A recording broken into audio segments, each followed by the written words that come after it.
What if I told you that the strongest man who ever lived wasn't defeated by his enemies, but by something far more dangerous lurking within his own heart? The story of Samson isn't just about supernatural strength or a dramatic haircut gone wrong. It's about a man chosen by God who systematically dismantled his own calling, piece by piece, choice by choice, until the very foundation of his purpose crumbled beneath him. Most of us know the Sunday school version of Samson's story. We know about the lion, the jawbone, and Delilah's betrayal.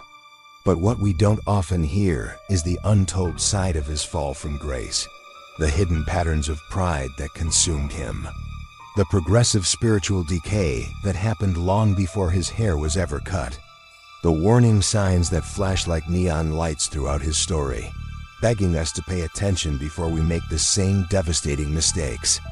Here's what's shocking about Samson's downfall. It wasn't a single moment of weakness that destroyed him. It was 20 years of unchecked pride, systematic rebellion, and spiritual compromise that built up like cracks in a foundation, until one final betrayal brought the entire structure crashing down. And the most terrifying part, every step of his descent was a choice. Every violation of his sacred vow was deliberate. Every act of defiance against God's calling was willful.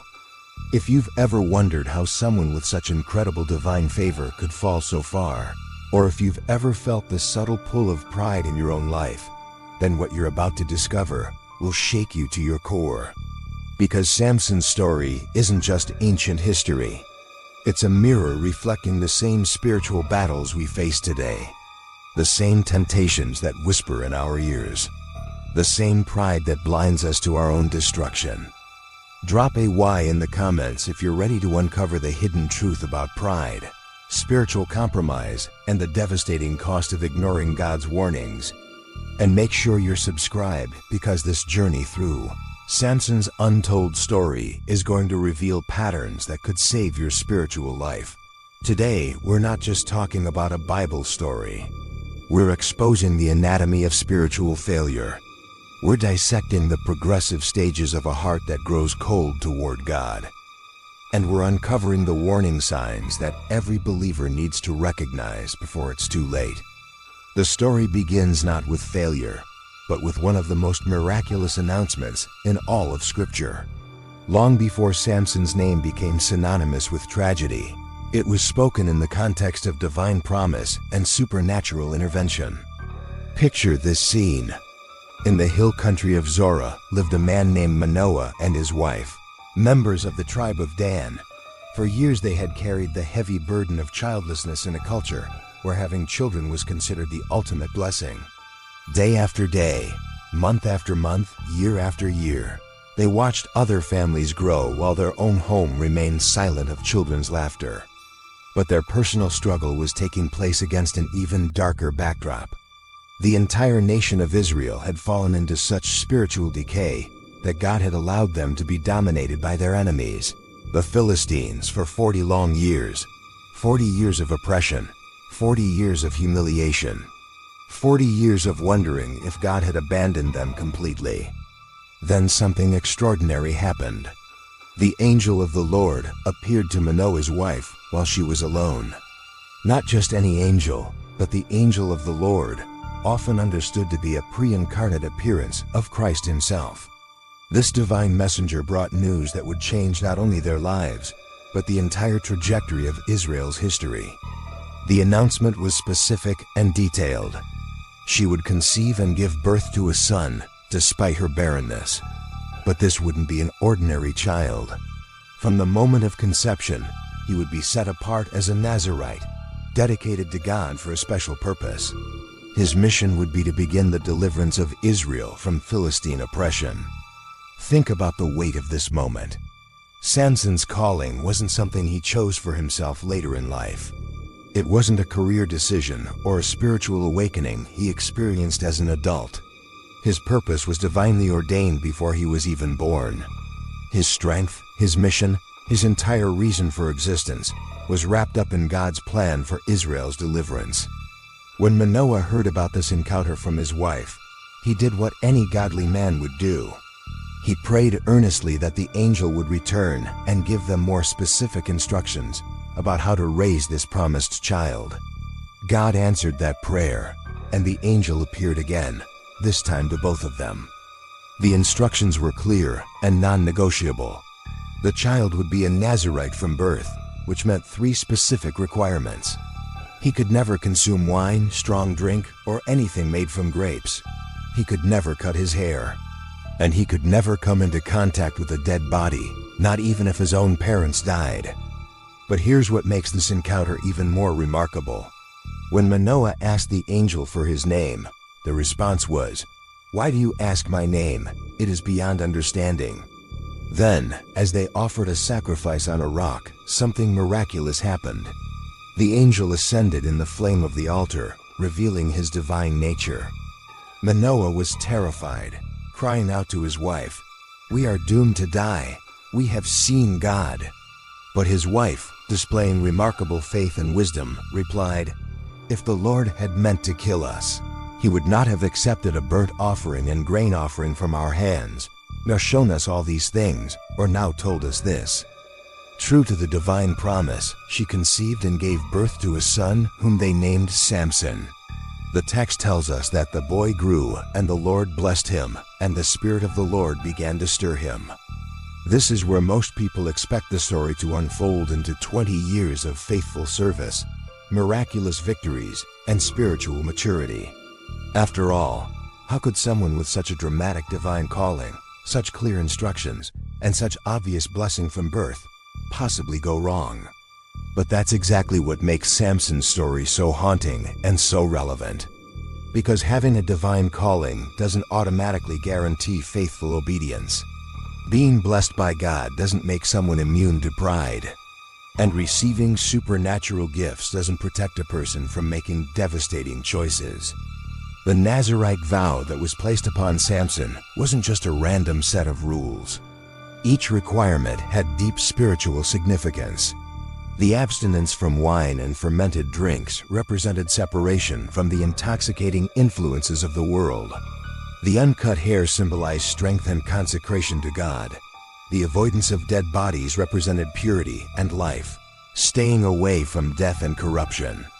These weren't burdensome restrictions meant to limit Samson's enjoyment of life. They were protective boundaries designed to keep him connected to the source of his strength and purpose. They were visible reminders of his special relationship with God and his unique calling to deliver Israel. But here's the tragedy that unfolds throughout Samson's story. Almost from the beginning, he began treating these sacred boundaries not as divine protection, but as obstacles to overcome. Not as signs of his special calling, but as inconvenient limitations on his personal freedom. The first warning sign appeared early in his adult life. Judges chapter 14 opens with these ominous words. Samson went down to Timnah and saw there a young Philistine woman. Notice what's happening here. Samson didn't accidentally encounter this woman. He deliberately went down to Timnah, a Philistine city, and he saw her with intention. When he returned home, his words to his parents revealed the first crack in his spiritual foundation. "Get her for me as my wife." Not "I've met a wonderful woman who loves God." Not "I've found someone who shares our faith and values." Simply, "I want her. Get her for me." His parents, recognizing the spiritual danger, tried to reason with him. "Isn't there an acceptable woman among your relatives or among all our people? Must you go to the uncircumcised Philistines to get a wife?"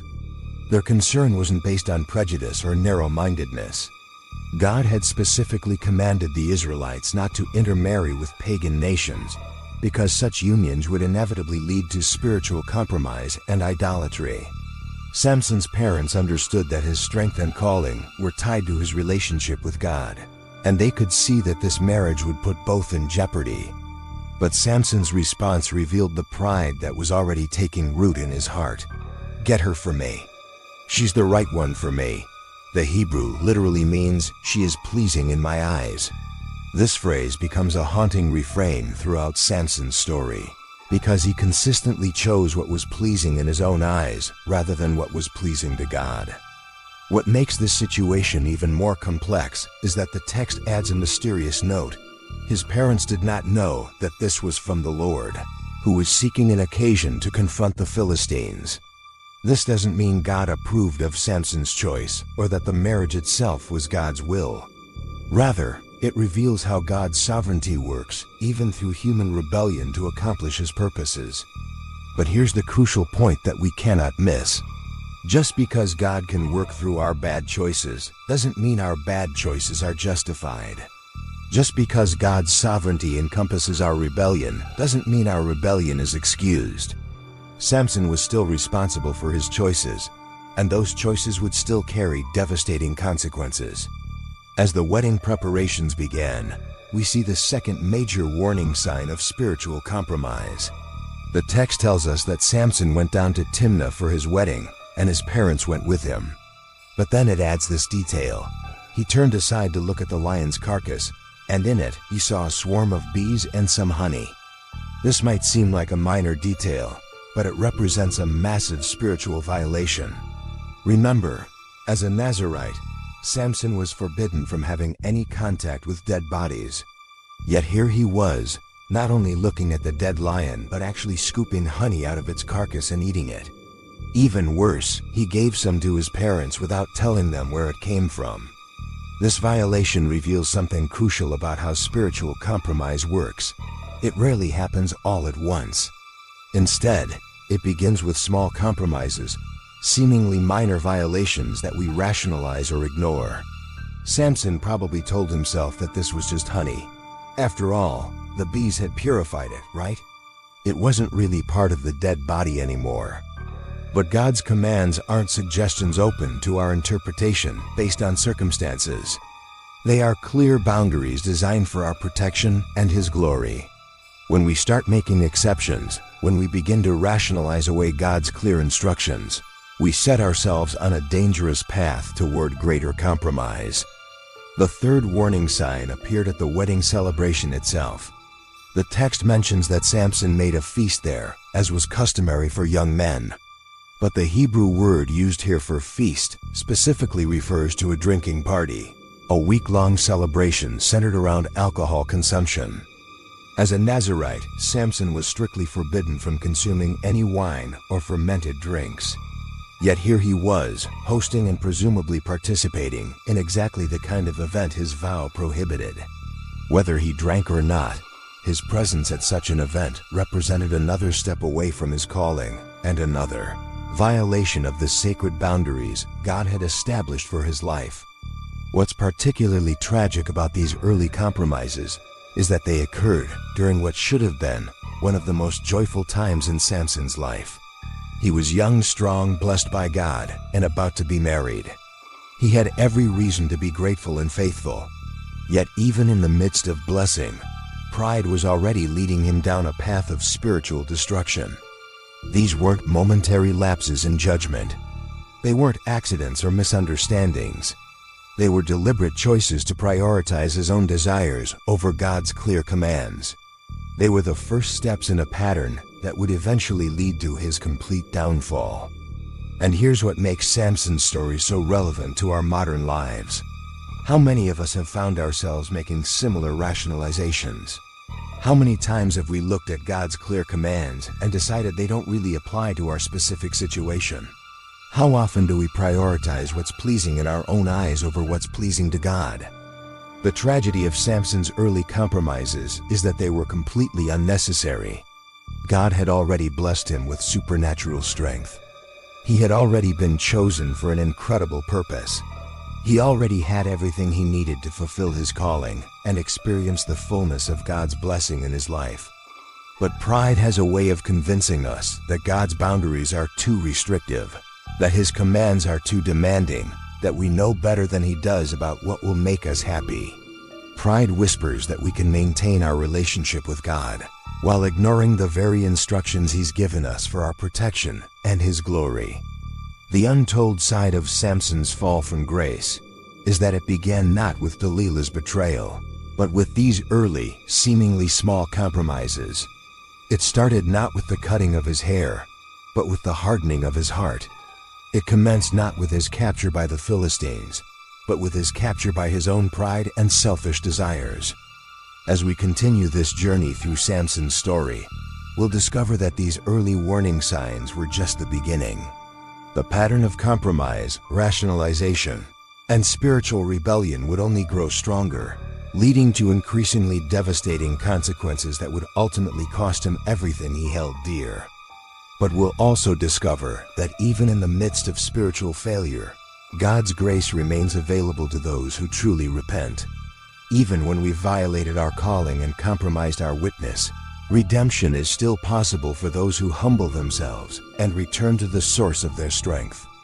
The question each of us must ask is this: are we recognizing the warning signs of pride and compromise in our own lives before they lead us down the same destructive path that Samson walked? Are we humble enough to admit when we're rationalizing away God's clear commands? And are we willing to return to faithful obedience before the consequences of our rebellion become too devastating to bear? Stay with us as we continue to uncover the hidden patterns in Samson's story, because what you're about to learn could be the spiritual wake-up call that saves you from repeating his tragic mistakes. But the story of Samson's spiritual decline was far from over. In fact, what we've seen so far were merely the opening acts of a much darker drama that would unfold over the next 20 years. Because once pride takes root in the human heart, it doesn't simply remain dormant. It grows, it spreads, it consumes everything in its path until the very foundation of a person's relationship with God crumbles beneath the weight of accumulated rebellion. What happened next in Samson's life reveals something terrifying about the progressive nature of spiritual compromise. Each violation of his calling made the next one easier. Each act of disobedience dulled his conscience a little more. Each step away from God's design for his life created momentum toward even greater rebellion. The wedding celebration that had already seen multiple violations of his sacred vow was about to become the scene of an even more devastating display of pride and violence. When the Philistines couldn't solve the riddle Samson had posed during the feast, they threatened his new bride and her family. Under pressure, she betrayed Samson's secret, giving away the answer to save her own life. Samson's response to this betrayal reveals the fourth major warning sign of his spiritual decay. Instead of responding with wisdom, patience, or even righteous anger channeled through proper means, he exploded in a rage that would leave 30 innocent people dead. The text tells us that the Spirit of the Lord came powerfully upon him as he went down to Ashkelon, killed 30 Philistines, stripped them of their belongings, and gave their garments to those who had solved his riddle. Then, still burning with anger, he stormed back to his father's house, abandoning his new wife entirely. Now here's where Samson's story takes a particularly dark turn, because this moment reveals something crucial about how God's gifts can be misused even while they're being empowered by God himself. The Spirit of the Lord did indeed come upon Samson, giving him the strength to accomplish this violent act. But that divine empowerment doesn't mean God approved of Samson's motivations or methods. Throughout Scripture, we see examples of how God can use flawed people and even sinful situations to accomplish his sovereign purposes while still holding those people accountable for their choices. Samson's supernatural strength was given to him to begin delivering Israel from Philistine oppression, not to settle personal scores or satisfy his wounded pride.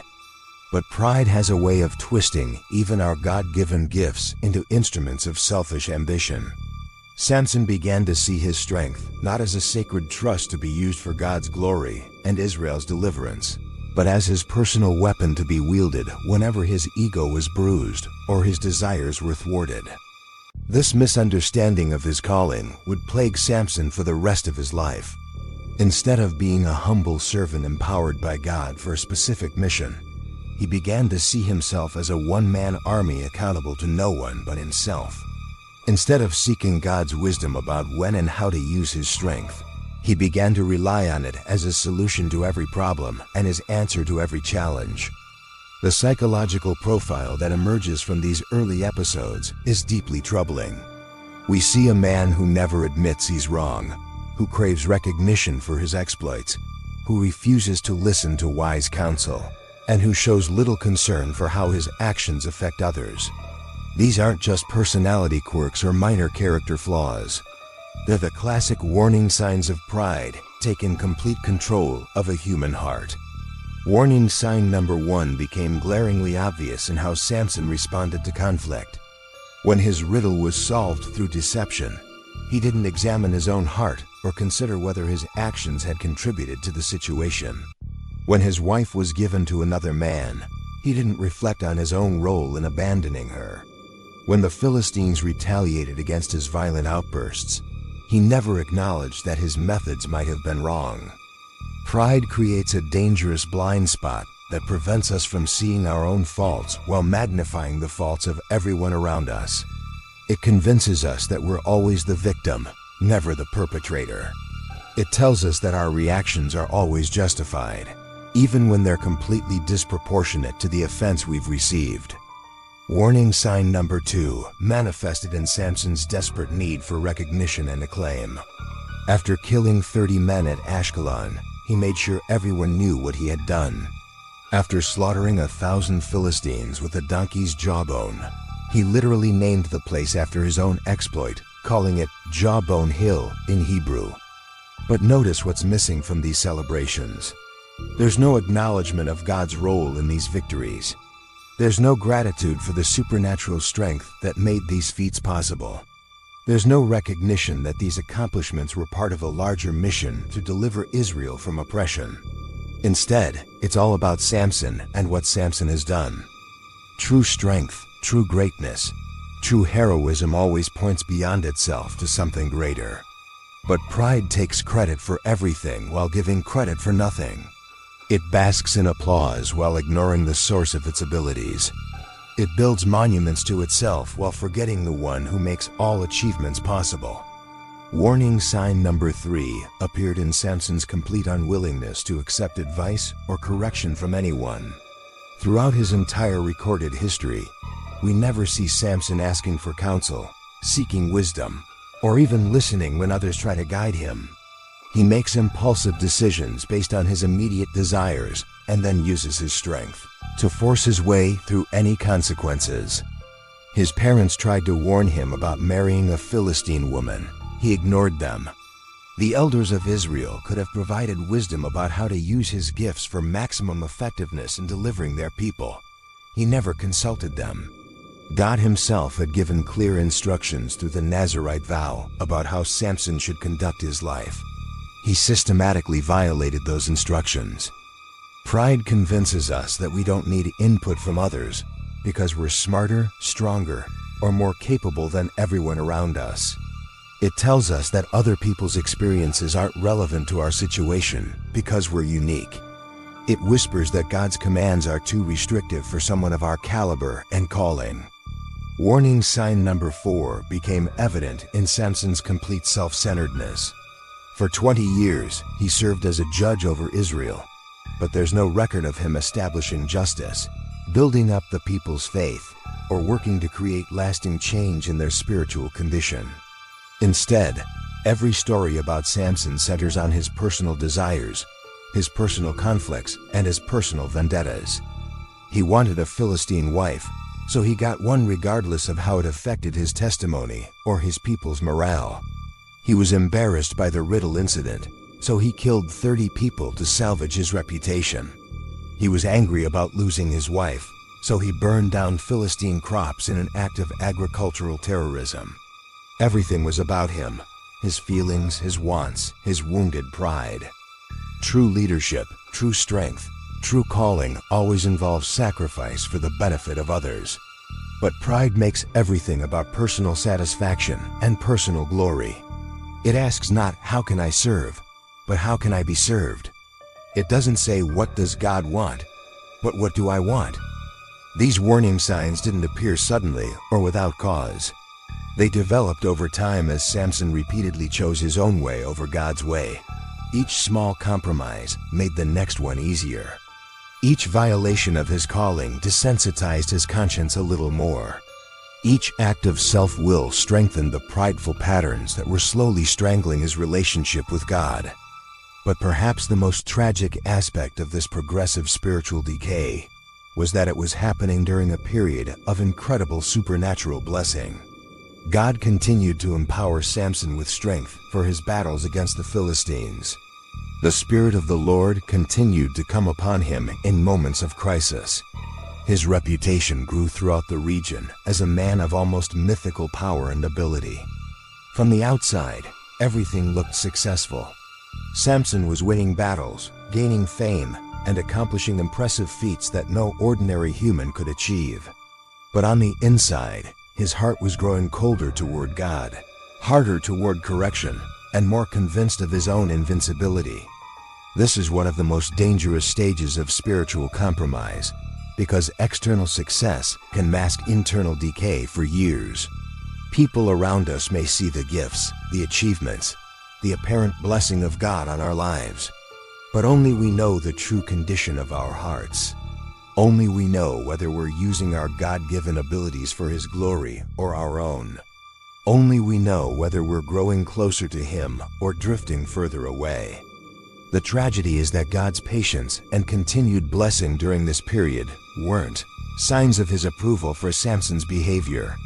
They were expressions of His mercy and His commitment to His purposes for Israel's deliverance. God was working through Samson's rebellion to accomplish His plans, but that didn't mean Samson's rebellion was without consequences. In fact, every violation of his calling was creating spiritual debt that would eventually have to be paid. Every act of pride was building toward a reckoning that would ultimately cost him everything. Every compromise was weakening the very foundation of his relationship with the source of his strength.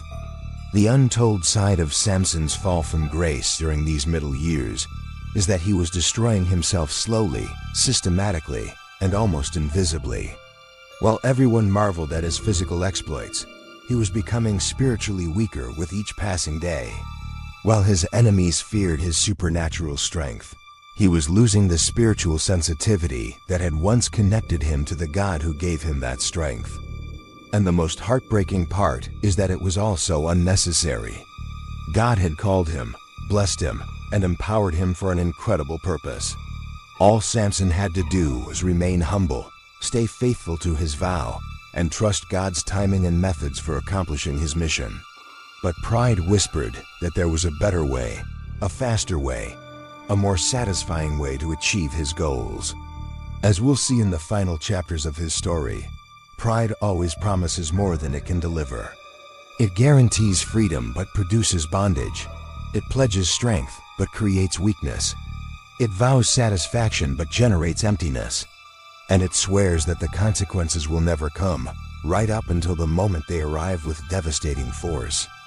But perhaps nowhere was Samson's spiritual decline more evident than in his relationship with women, because it was through his unchecked sexual appetite that pride found its most destructive expression. What we're about to uncover isn't just about physical temptation or moral failure. It's about how unresolved spiritual issues create vulnerabilities that our enemies can exploit to bring about our complete destruction. After abandoning his first wife in a fit of rage, Samson should have learned from his mistake. He should have recognized that his impulsive decisions and uncontrolled anger were creating chaos in his life and undermining his calling. But instead of repenting and returning to the sacred boundaries God had established for his protection, he doubled down on his rebellion. The pattern that emerged reveals something chilling about how spiritual compromise accelerates over time. Where once Samson had at least gone through the motions of a legitimate marriage, now he began engaging in increasingly reckless sexual behavior that showed complete disregard for both God's laws and his own safety. The text tells us that sometime later, Samson went to Gaza and saw a prostitute there, and he went in to spend the night with her. Think about what this represents. Gaza was the heart of Philistine territory, the stronghold of Israel's enemies. For Samson to enter this city alone was militarily foolish. For him to engage with a prostitute was morally devastating. But for the man called to deliver Israel from the Philistines to make himself vulnerable in the very center of their power was spiritually suicidal. This wasn't a moment of weakness or a temporary lapse in judgment. This was a deliberate choice to place his personal desires above his sacred calling, his people's welfare, and his own safety. It revealed how completely his moral compass had been corrupted by years of unchecked pride and systematic rebellion against God's design for his life. But here's what makes this incident even more significant.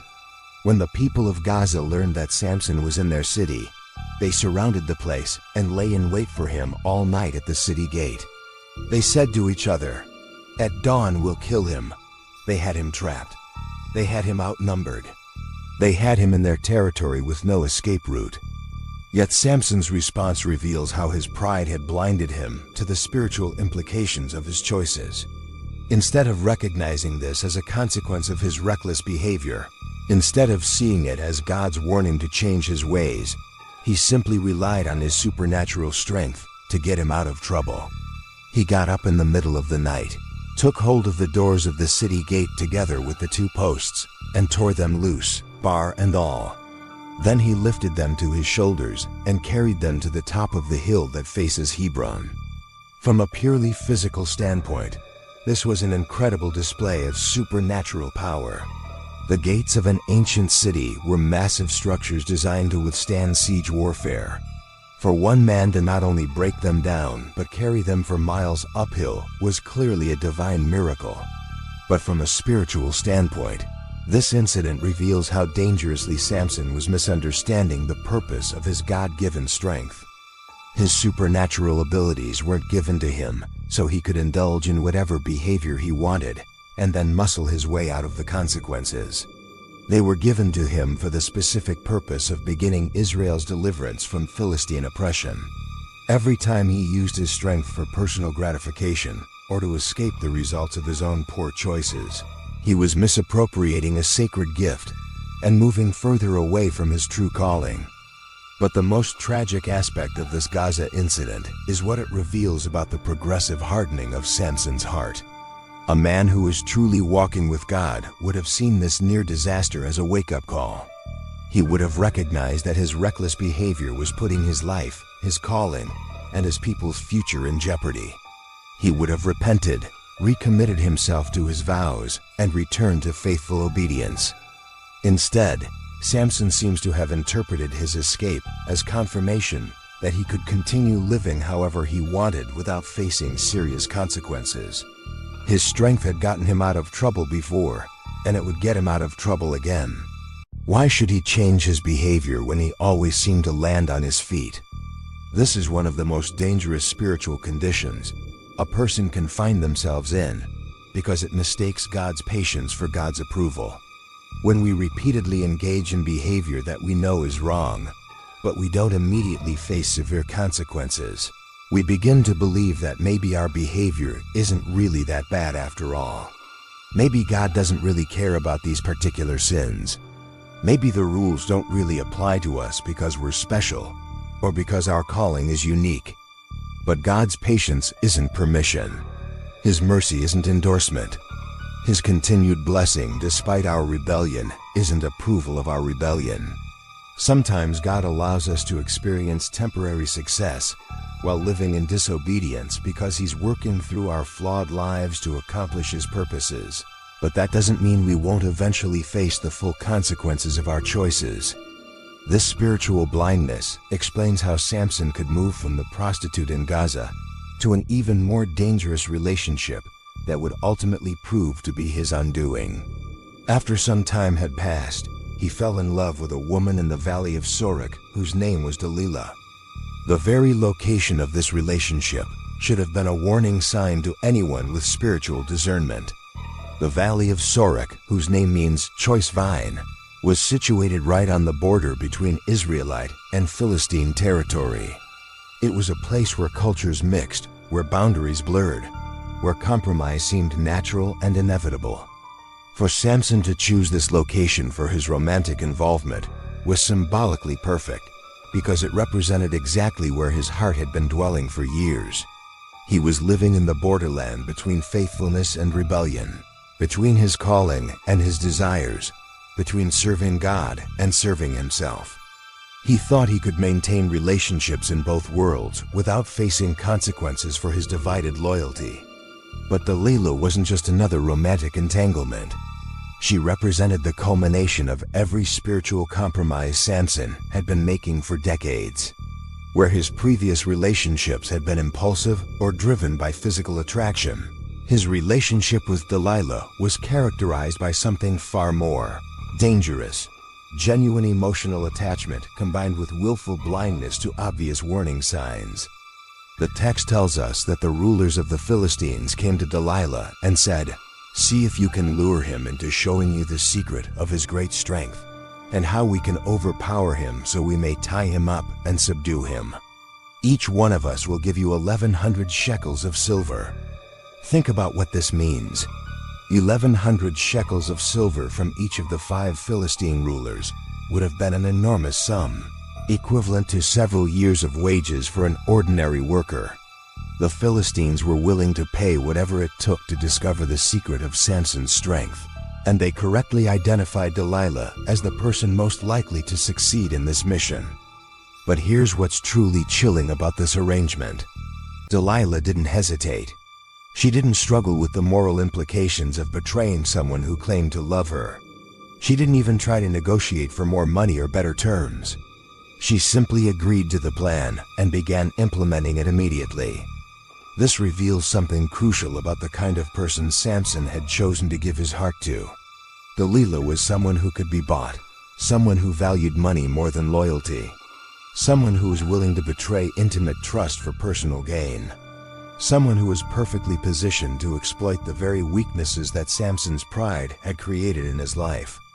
The fact that Samson couldn't see these obvious character flaws in the woman he claimed to love reveals just how spiritually blind he had become. Years of compromise had dulled his discernment to the point where he could no longer distinguish between genuine affection and calculated manipulation. Pride had convinced him that he was so desirable, so powerful, so irresistible that no one would ever truly want to hurt him.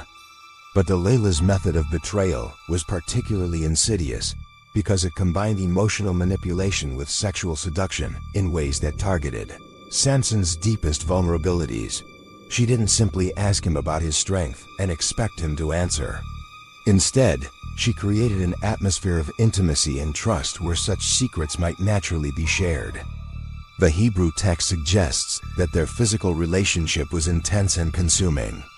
Every attempt she made to discover his secret found him relaxed and unguarded in her presence, often waking up from sleep in her bed. This wasn't casual dating or occasional companionship. This was a relationship characterized by the kind of physical and emotional intimacy that should have been reserved for marriage.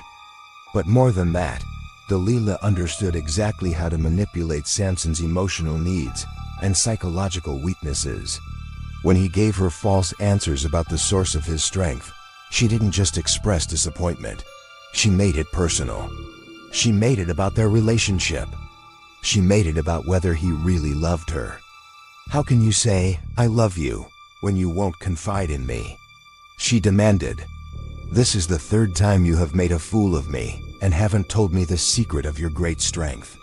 These weren't just the words of a curious lover. These were the calculated tactics of someone who understood that Samson's pride made him vulnerable to accusations of not being man enough, strong enough, or loving enough to share his deepest secrets. Day after day, she pressed him with such nagging that he was sick to death of it. The Hebrew word used here for nagging literally means to bring someone under great pressure or to cause distress and strain. Delilah wasn't just asking questions. She was wearing down Samson's resistance through relentless emotional pressure designed to make him feel like a failure as a man and as a lover if he didn't comply with her demands. This sustained psychological assault reveals something important about how spiritual compromise makes us vulnerable to manipulation. When we're living in rebellion against God's design for our lives, when we're depending on our own strength instead of His, when we're seeking satisfaction in relationships that violate His boundaries, We create emotional and spiritual weaknesses that others can exploit. Samson's need for Delilah's approval and affection had become so consuming that he was willing to consider betraying the very source of his strength just to prove his love for her. The man who had been called to deliver Israel from their enemies was being emotionally enslaved by one of those enemies, and he couldn't even see it happening. But the most tragic aspect of this manipulation was that Samson had to know, at some level, what Delilah was trying to accomplish. After the first 3 attempts to discover his secret, after she had literally called in the Philistines to capture him each time, after it became obvious that she was working with his enemies, he continued to return to her bed and continue the relationship. This reveals the final stage of spiritual compromise, where our addiction to sin becomes stronger than our instinct for self-preservation. Samson knew Delilah was dangerous. He knew she was trying to destroy him. He knew that continuing the relationship was putting everything he cared about at risk. But he couldn't stop himself from returning to her because his emotional and physical dependence had become stronger than his spiritual discernment. The untold side of Samson's fall from grace during this period isn't just about sexual immorality or poor relationship choices. It's about how systematic spiritual compromise creates vulnerabilities that our enemies can exploit to bring about our complete destruction. It's about how pride blinds us to obvious warning signs and makes us easy targets for manipulation. It's about how unresolved spiritual issues create emotional needs that drive us to seek satisfaction in relationships that ultimately destroy us. And perhaps most importantly, it's about how the very gifts that God gives us for His glory and our good can become the weapons that our enemies use against us when we're no longer walking in faithful obedience to His calling on our lives. The final act of Samson's tragedy unfolds with a chilling inevitability that should terrify anyone who has ever felt the seductive pull of compromise whispering in their ear. Because after 3 failed attempts to extract his secret, after 3 obvious betrayals that should have sent any rational person running for their life, Delilah prepared for one final assault on the last remaining barrier between Samson and complete destruction. The psychological warfare she employed reveals something deeply disturbing about how manipulation works when pride has already weakened our defenses. She didn't change her tactics. She didn't try a different approach. She simply intensified the same emotional pressure that had been slowly breaking down Samson's resistance for months. "How can you say you love me when your heart is not with me?" she pressed, making their entire relationship contingent on his willingness to betray the one boundary he had managed to maintain. "You have mocked me these 3 times and have not told me where your great strength lies." But then she added the element that would finally break through his last line of defense. Day after day, she pressed him with her words and urged him until his soul was vexed to death. The Hebrew literally means she tormented him until he wished he could die rather than continue enduring her relentless emotional assault. This wasn't love. This wasn't even skilled seduction. This was psychological torture designed to make Samson so emotionally exhausted that he would surrender his most sacred secret just to make the pain stop. And the most heartbreaking part is that it worked exactly as she intended. Finally, worn down by the constant pressure, emotionally depleted from months of manipulation, and convinced that proving his love was worth any risk, Samson made the decision that would cost him everything he had ever cared about. He told her all his heart, saying, "A razor has never come upon my head, for I have been a Nazirite to God from my mother's womb. If my head is shaved, then my strength will leave me, and I shall become weak and be like any other man." Think about the profound tragedy contained in those words. For the first time in the recorded narrative of his adult life, Samson actually acknowledged the true source of his strength. He admitted that his power came not from his own abilities or achievements, but from his consecration to God through the Nazirite vow. He recognized that his hair wasn't magical, but was simply the visible symbol of a spiritual reality that had sustained him throughout his entire life. In that moment of vulnerability, speaking to someone who had already proven she couldn't be trusted with far less important secrets, Samson finally told the truth about who he really was and where his strength really came from. It was a moment of honesty that came 20 years too late and was shared with exactly the wrong person for exactly the wrong reasons. Delilah recognized immediately that this time was different. When she saw that he had told her all his heart, she sent word to the rulers of the Philistines, saying, "Come up once more, for he has told me all his heart." The Philistines came up to her and brought the money with them. What happened next has been depicted in countless artistic representations, but the spiritual reality is far more devastating than any physical portrayal could capture. Delilah made Samson sleep on her knees, called for a man to shave off the 7 locks of his head, and began to torment him. His strength left him. But notice the order of events carefully. His strength didn't leave him when his hair was cut.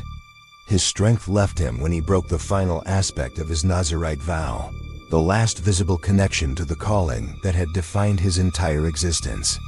The cutting of his hair was simply the physical manifestation of a spiritual reality that had been building for decades. Every compromise he had made, every boundary he had crossed, every sacred principle he had violated, had been weakening the spiritual foundation of his relationship with God. The wine at his wedding feast, the honey from the dead lion, the prostitute in Gaza, the forbidden relationship with Delilah. Each violation had been like removing another stone from the foundation of a building, until only one stone remained. When that final stone was removed, when the last visible sign of his consecration was eliminated, the entire structure of his spiritual life collapsed in an instant. Not because his hair had magical properties, but because his hair represented the only remaining connection to the sacred vow that had made his entire life possible. The moment of his awakening reveals the full horror of what had just occurred. The text tells us that Delilah said, "The Philistines are upon you, Samson." He awoke from his sleep and said, "I will go out as at other times and shake myself free." But he did not know that the Lord had left him. Read those words again and let their full impact sink in. He did not know that the Lord had left him. After decades of taking God's presence for granted, after years of assuming that his strength would always be available regardless of his behavior, after months of ignoring the most obvious warning signs imaginable, Samson genuinely didn't realize that he had finally crossed a line from which there was no immediate return. This might be the most terrifying sentence in all of Scripture for anyone who has ever been blessed with God's gifts and calling, because it reveals how spiritual blindness can become so complete that we can lose our connection to the source of our strength without even realizing it's gone. We can continue going through the motions of our calling while the very foundation that made our calling possible has already crumbled beneath us. The Philistines seized him, gouged out his eyes, brought him down to Gaza, and bound him with bronze shackles. They made him grind grain in the prison. The man who had once carried away the gates of this very city was now reduced to performing the most menial labor within its walls. The eyes that had led him into so much temptation and compromise were permanently removed. The hands that had performed supernatural feats of strength now turned a millstone like a beast of burden. But perhaps the most devastating aspect of his capture wasn't the physical humiliation or even the loss of his freedom. It was the spiritual reality that he had lost everything that had made his life meaningful. His strength was gone. His calling was unfulfilled. His people were still enslaved to the very enemies he had been chosen to defeat.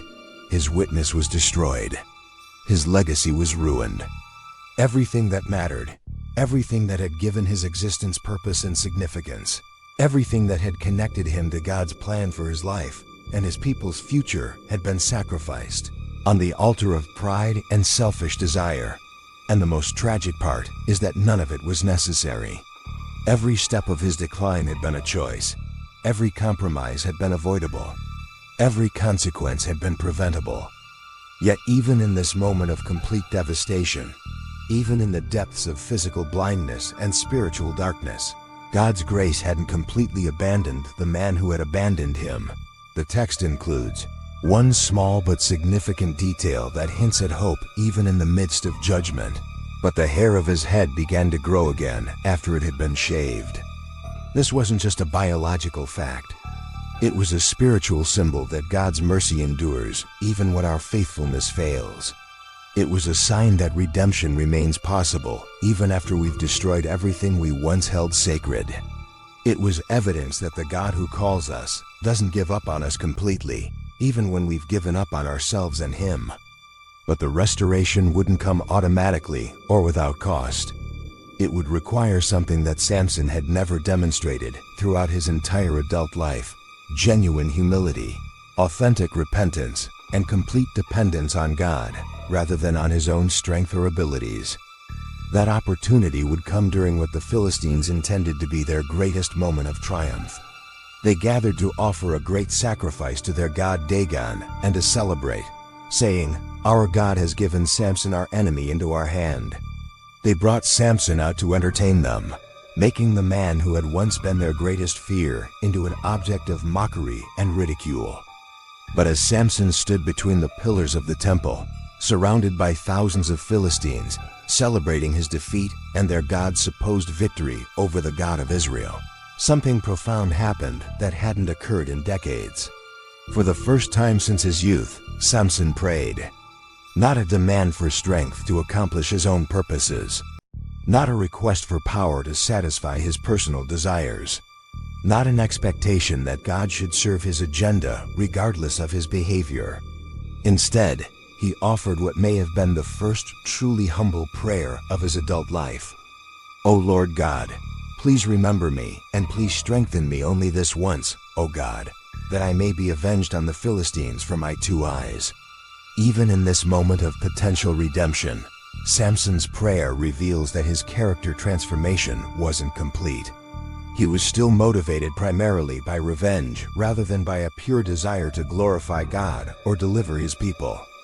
But God, in his amazing grace, honored even this imperfect prayer from a broken and humbled heart. When Samson grasped the 2 middle pillars on which the house rested and leaned against them, when he said, "Let me die with the Philistines," when he pushed with all his might, the house fell upon the lords and all the people who were in it. The final irony of Samson's life is captured in the narrator's summary. So the dead whom he killed at his death were more than those whom he had killed during his life.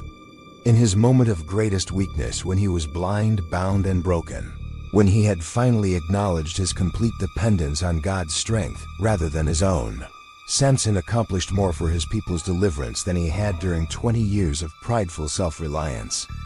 This paradox reveals something profound about how God's strength works in human weakness, how his purposes can be accomplished even through our failures, and how redemption remains possible even after we've made the most devastating mistakes imaginable. But it also serves as a sobering reminder of how much more could have been accomplished if pride hadn't derailed God's original plan for Samson's life. The untold side of Samson's fall from grace isn't ultimately about the specific sins he committed, or even the dramatic consequences he faced. It's about the progressive spiritual blindness that prevented him from recognizing what was happening to his heart until it was too late to prevent the tragedy that his choices had set in motion. It's about how pride creates a feedback loop where our successes convince us that we don't need God's boundaries, our strength convinces us that we don't need God's protection, and our gifts convince us that we don't need God's guidance. It's about how small compromises create momentum toward larger ones, how rationalization becomes easier with practice, and how the very blessings God gives us can become idols that replace Him in our affections. But most importantly, it's about the warning signs that flash throughout every believer's life when pride begins to take root and spiritual compromise begins to spread.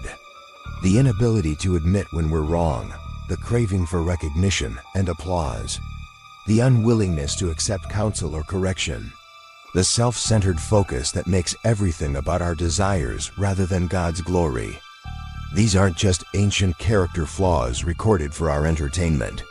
They're current spiritual dangers that threaten every person who has ever been blessed with gifts, calling, or success. They're the same temptations that whisper in our ears today, promising that we can have it all, do it all, and be it all without submitting to the boundaries and requirements that God has established for our protection and His glory. The question that Samson's story poses to each of us is devastatingly simple. Will we learn from his mistakes before we repeat them? Will we recognize the warning signs of pride in our own lives before they lead us down the same destructive path? Will we choose humility and obedience while there's still time to avoid the consequences that spiritual compromise inevitably brings?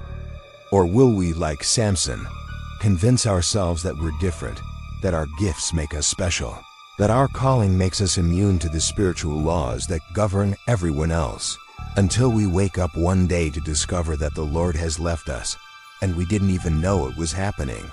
The choice is ours. The warning signs are clear, the consequences are real, and the God who called Samson is the same God who calls us today, offering us His strength, His purpose, and His protection if we'll humble ourselves under His mighty hand and walk in faithful obedience to His design for our lives. But the window of opportunity won't remain open forever. Pride is patient, but it's also persistent. Compromise is subtle, but it's also progressive. And the consequences of ignoring God's warnings are devastating, but they're also avoidable for those who choose to heed them before it's too late. The untold side of Samson's fall from grace is ultimately a love story gone wrong, a tale of incredible potential squandered through pride, and a warning that echoes across the centuries to anyone who will listen. May we have ears to hear, hearts to understand, and wisdom to choose the path of humility before we find ourselves grinding grain in the prison house of our own making, wondering how we lost everything that once made our lives worth living. The strength of a man isn't measured by what he can accomplish when everything is going his way, but by whether he can remain faithful to God when temptation whispers and pride beckons. True greatness isn't found in supernatural abilities or impressive achievements, but in humble obedience to the one who gives every good and perfect gift. And the most important question each of us must answer isn't whether we have the strength to overcome our enemies, but whether we have the humility to overcome ourselves. Because in the end, our greatest enemy isn't the Philistines at our gates, but the pride within our hearts that convinces us we don't need the God who made us, called us, and alone can sustain us. May Samson's tragic fall become our spiritual awakening. May his devastating mistakes become our divine warnings. And may his final moment of broken humility remind us that it's never too late to return to the source of our strength, confess our need for His grace, and discover that even in our weakness, He is strong.